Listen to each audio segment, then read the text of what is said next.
ସାବଧାନ, liver damage ହେଲେ ଶରୀର ଏହି 5ଟି ସଂକେତ ଆମକୁ ଦେଇଥାଏ।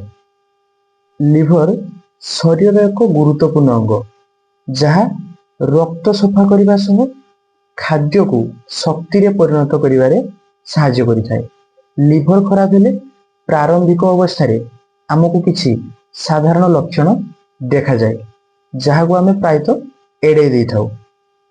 ଆଖି ଓ ଚେହେରା ହଳଦିଆ ପଡ଼ିବା, ଆଖି ତଳ ଫୁଲିବା, ଚେହେରାରେ କଳା ଦାଗ ହେବା କିମ୍ବା ଶରୀରରେ ବୁଢ଼ିଆଣୀ ଜାଲ ଭଳି ଶିରା ପ୍ରଶିରା ଦେଖାଯିବା, ଏହା ସବୁ ଲିଭର ଡ୍ୟାମେଜର ମୁଖ୍ୟ ସଂକେତ ହୋଇଥାଏ।